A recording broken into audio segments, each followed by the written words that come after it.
The National News Desk, locally covered, nationally connected. Abrego Garcia has landed in the United States to face justice. The man who claims he was mistakenly deported is now back in the United States to face new charges. The fresh indictment for Kilmar Abrego Garcia. Plus, the Trump-Elon feud fizzling out, the brutal breakup on the world stage, and who, some say, back down first. And then a spyware warning inside the new campaign that could impact your iPhone. How Apple is combating the cyber alert. This is the National News Desk, America's News Now. Good evening, and thank you for joining us on your Friday. I'm Diddy Gatton, and we begin with the next round of trade talks with China to ease tariff tensions set for Monday in London. President Trump, just a short while ago, made that announcement on his Truth Social account, saying Treasury Secretary Scott Bessent, Commerce Secretary Howard Lutnick, as well as Trade Representative Ambassador Jamieson Greer will meet with their Chinese counterparts. He says he believes the meeting should go very well. As far as how we got to this point, and of course what else could be on the table for negotiations, national correspondent Matt Gelka has the very latest. We had a very good talk. The president speaking about his phone call with Chinese President Xi Jinping and sounding more optimistic about an ongoing intense trade war with Asia's economic superpower. After weeks of escalating tariffs, eventual rollbacks, negotiations, and roadblocks, it now seems the two presidents will eventually meet. He invited me to China, and I invited him here. We've both accepted.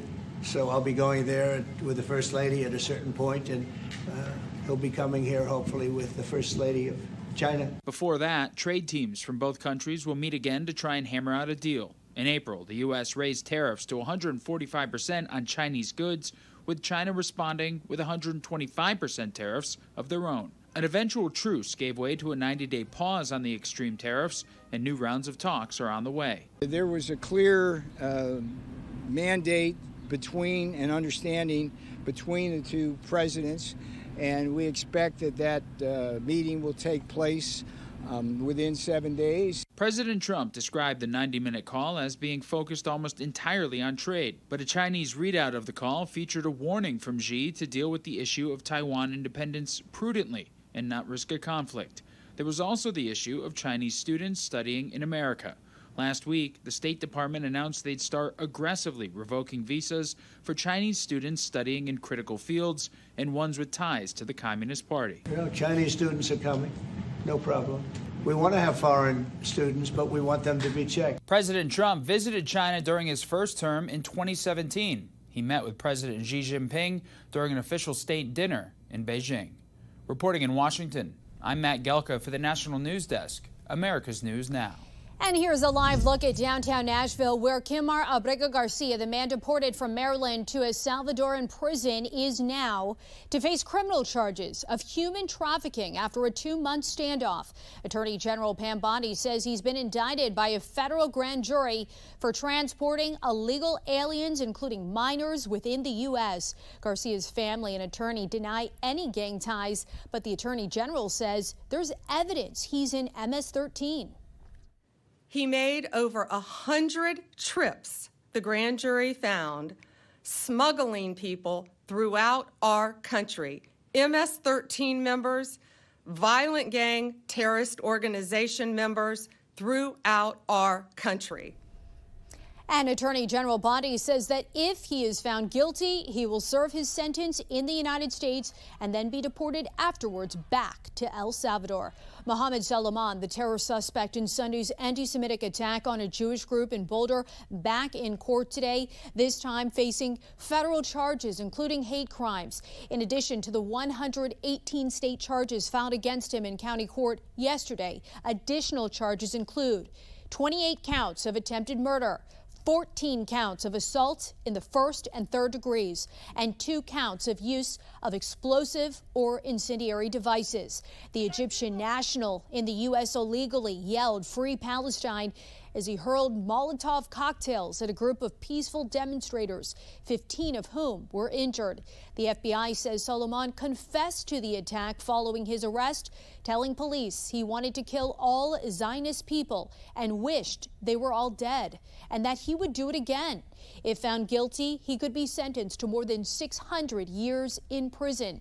The Department of Homeland Security and the FBI have jointly issued a public service announcement warning of an increased threat to Jews and Israeli communities across the United States. They say with the ongoing war in the Middle East, that may motivate other violent extremists and hate crime perpetrators to commit similar attacks like the one in Boulder this past Sunday. And new tonight, President Trump's ban of foreign students going to Harvard blocked again by a federal judge. The president created the ban in an executive order on Wednesday. Then Harvard filed a legal challenge the next day, asking a judge to block the order. A federal judge issued a temporary injunction while she hears arguments from both sides of the lawsuit. More than a quarter of Harvard students are not from the U.S. Meanwhile, in court today, 19 Democratic states are attempting to block President Trump's proposal to overhaul U.S. elections. Today was the first hearing challenging President Trump's executive order requiring voters to provide proof of citizenship to register to vote. The lawsuit argues Trump's order is an overreach from the executive branch. The Justice Department says Trump has the authority to direct the Election Commission. No ruling has been announced yet. President Trump's administration is pushing back on efforts to stop him from dismantling the Education Department. Today, the Justice Department filed an emergency appeal to the Supreme Court. It asked the justices to pause a federal judge's order to rehire nearly 1,400 fired Education Department employees, arguing the judge exceeded his authority. And also today, the Supreme Court sided with DOJ, ruling the team can temporarily access Social Security systems that contain data on millions of people. Several groups had argued the Social Security Administration gave DOJ illegal access to its data. Escaped Arkansas inmate Grant Hardin is on the run for the 13th day. Officials say a Border Patrol tactical unit from Texas is now assisting in the search.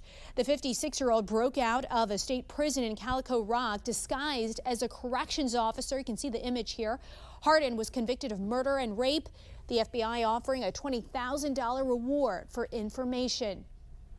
The manhunt for the Washington father suspected of killing his 3 daughters has intensified. Authorities are now searching a wider area for 32-year-old Travis Decker, who they believe is near the Pacific Crest Trail. Decker has extensive military and outdoor survival training and is considered dangerous. The girl's mother, Whitney Decker, is calling for reform in the wake of their deaths. According to her attorney, she hopes for a change in Amber Alert qualifications, saying the girls might have been saved if one had been issued when they didn't return from a visit with their father on Friday. Washington State Patrol said an abduction wasn't suspected at the time because it was a scheduled visit under their court-ordered parenting plan. Whitney's attorneys also said a judge recommended Travis get a psychiatric evaluation last September, but needed an advocate. But Travis couldn't get those things. He tried, he reached out to some resources, especially someone with mental health struggles, really cannot do that on their own without an advocate. The bodies of 5-year-old Olivia, 8-year-old Evelyn, and 9-year-old Peyton Decker were found on Monday down an embankment. Decker is facing murder and kidnapping charges. Now to a cyber alert, researchers just published evidence of a possible spyware campaign targeting iPhones in the U.S. and EU. The report by mobile research company iVerify indicates the hackers may have targeted iPhones through the nickname feature in iOS. Apple says it fixed the flaw, which was present in iOS versions before 18.1.1. And T-Mobile customers nationwide will be getting some cash back from the company as part of a $350 million settlement following an unintentional data breach back in 2021. Those who had their identity stolen will see larger amounts, but even customers who didn't have negative outcomes from the breach, you're still entitled to some payout. How much customers receive, though, that depends on what state you live in. For example, California residents could receive $100, while Rhode Island residents would get $25. Less than a week after two female athletes protested losing to a biological male at the Oregon track and field finals, the Oregon House of Representatives voted down a bill that would limit competition in sports by biological sex. The vote was on party lines, with all Republicans supporting the restrictions. Now, the state House Republicans, they say their statewide polling shows 69% of Oregonians oppose the current rules that allow boys who identify as girls to compete in girls' sports. 26 states have passed legislation limiting girls' sports to biological girls. Also, Sean Diddy Combs' sex trafficking trial continues today. An ex-girlfriend using the alias Jane was on the stand again. She told the jury as far back as 2021 she would hire male porn stars to take part in Combs' hotel night parties or freak-offs. In 2022, she told Combs she wanted to be done with hotel nights and didn't want to do drugs for days with him anymore. But Jane also alleged in 2023, she and Combs entered into a 2-year love contract with a $10,000 a month allowance that she used to pay her rent. The trial continues next week as the prosecution nears the end of their case against the rap mogul. Coming up, the changes the U.S. is asking for from its allies as the defense secretary commemorates the anniversary of D-Day in Normandy. Then the nearly 2 million air conditioning units being recalled because of possible mold. And later, an inside look at how officers rescue victims of human trafficking, a crime that's rampant in the United States. We're back in 90 seconds.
Defense Secretary Pete Hegseth in Normandy, France today to take part in the ceremonies commemorating the 81st anniversary of D-Day, the amphibious assault by the Allies that began the campaign to liberate Northwest Europe from Nazi armies. Nearly 160,000 Allied troops landed on D-Day. Of those, around 73,000 were from the U.S. More than 4,000 Allied troops, including 2,500 Americans, lost their lives on the front lines to defend our freedom from Nazi forces. Because we strive for peace, we must prepare for war and hopefully deter it. We must ensure that our children and our grandchildren know what these men did, that they understand.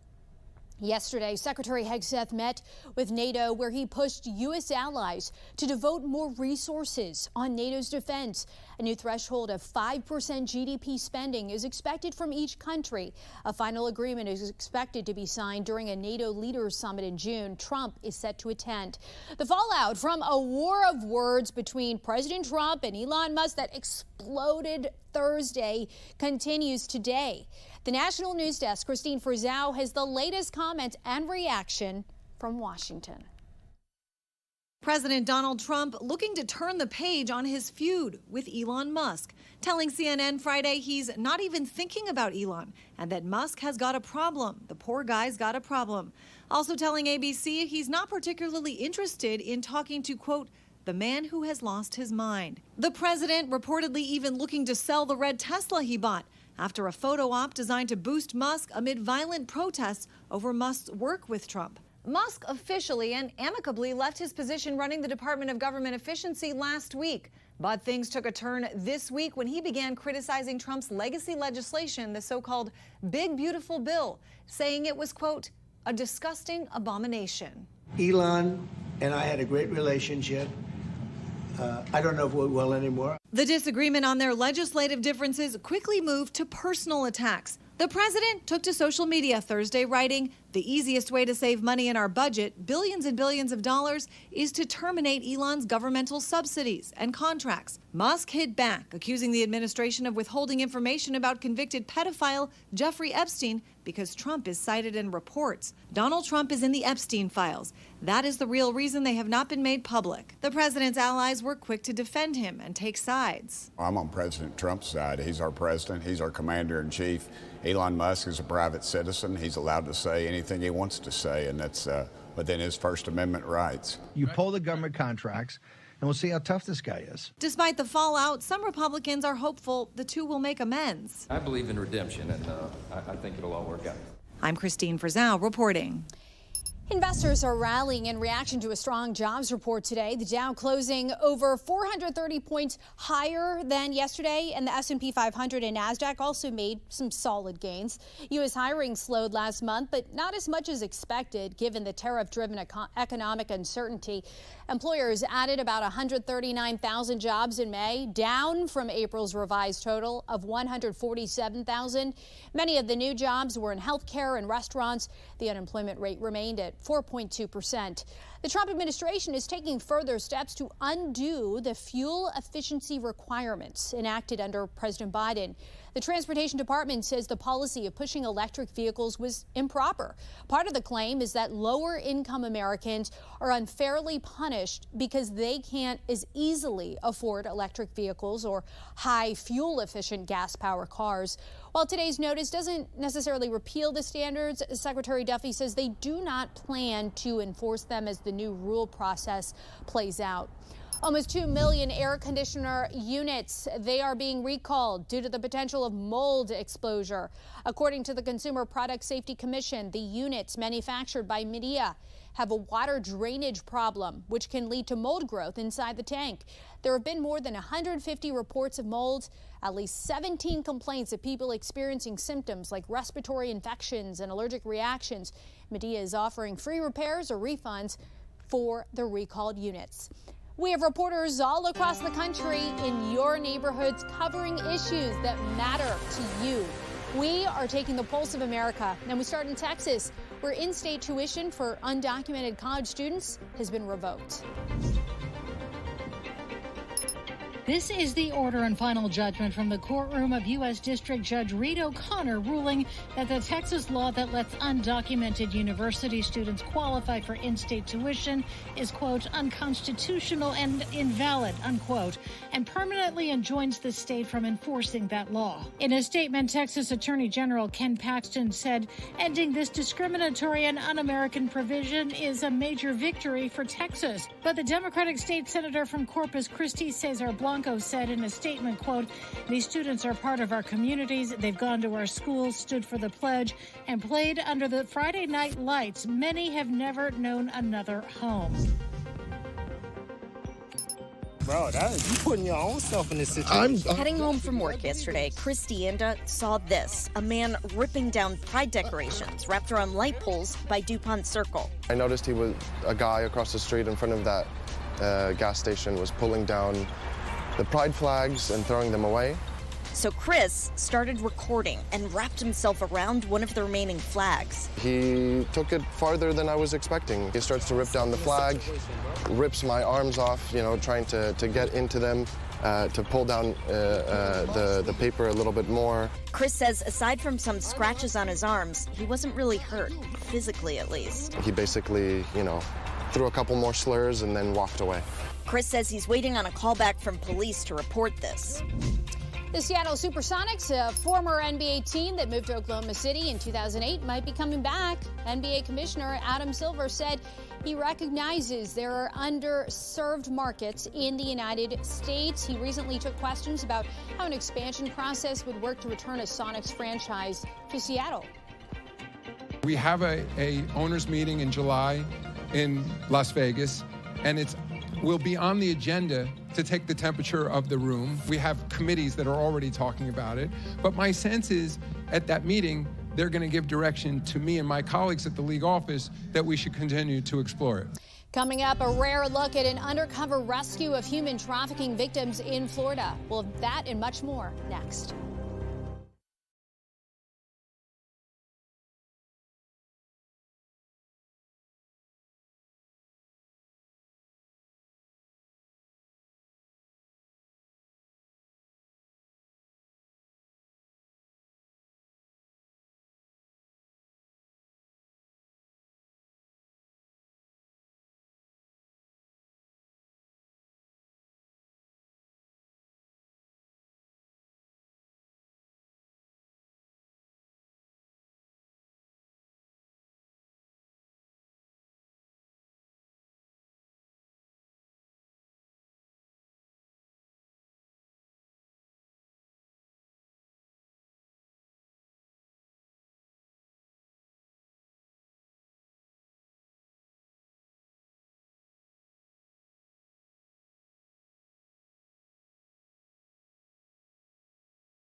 Human sex trafficking is a problem all across the country, with advocacy groups estimating 100,000 to 150,000 victims nationwide. Our Spotlight on America team recently got a rare look at how law enforcement often finds these victims when they get caught in undercover sting operations. National investigative correspondent Angie Moreski was embedded with a massive human trafficking sting in Florida and has a closer look at the unique effort to rescue victims. This exclusive hidden camera video shows a human trafficking victim identified during the sting. You look good. Thank you. While we were embedded at this Central Florida hotel with the Polk County Sheriff's Office. We rescue a lot of people with these human trafficking operations. No one has the right to treat a human being like their property. Sheriff, here we are in the takedown room. Sheriff Grady Judd is behind the undercover operation and granted us rare behind-the-scenes access. I move in, take them down. To see how they conduct these stings with hidden camera surveillance.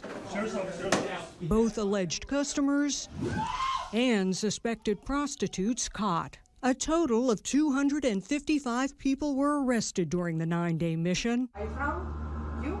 From here? And 4 human trafficking victims were identified. What we see many times, these human traffickers, they'll actually brand or tattoo their ladies. That just fires me up. Well, I was scared that you are a cop.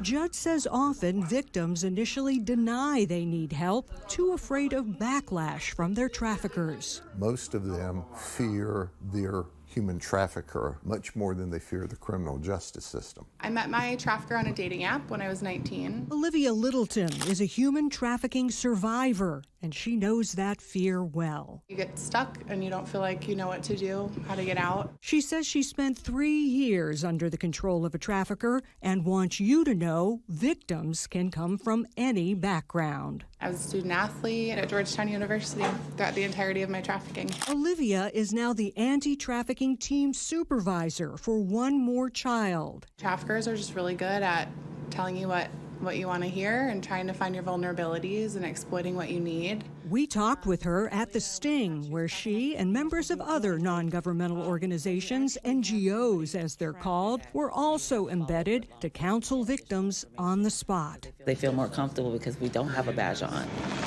Sheriff Judge says many trafficking victims come into the country illegally and are forced to pay off their debt to so-called coyotes. They're paying $15,000, $20,000 to human traffickers. They're told you just have to work it off. Let's do one order. Perfecto? This woman, identified by law enforcement as a victim, is an undocumented migrant. She left her 4-year-old child in the car with a suspected trafficker who was also arrested. All right, let's go. After suspects are taken off to jail, the NGOs follow up with victims, offering them counseling and services. You have the ability to rewrite the narrative and do something more from here. Trafficking victims arrested do still face charges, but if they cooperate with law enforcement to catch the trafficker, there is a provision in Florida law which makes it possible to drop the charges. For Spotlight on America, I'm Angie Moreski. Breaking news, escaped Arkansas inmate Grant Harden back in the custody of law enforcement. Grant Harden, known as the Devil in the Ozarks, was just captured. You'll remember the surveillance video. We will have more on this story later tonight at 10 Eastern. Make sure to tune in. We'll be right back in 90 seconds.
New video out released from Chicago O'Hare International Airport of a DoorDash delivery gone very wrong. This happened May 17th. You got to hear it. A DoorDash driver somehow mistakenly drove past a security fence, made it onto the airport tarmac. You're going to see that red car right in just a few moments. Well, that driver was eventually surrounded. There it is to the left of your screen. It was surrounded by security. Authorities say he was following his GPS to deliver the ordered meal. The driver was let go without any charges filed. Also, today is National Donut Day. Although everyone enjoys the sweet treat, this day is actually historic. It was established by the Salvation Army in 1938 to honor women who traveled to France during World War I. And the Salvation Army's national commander said it's a time to remember an enduring, unique piece of history. A sweet way to end your week. That's going to do it for us for this edition of the National News Desk. I'm Dee Dee Gatton. Thanks for watching. See you at 10.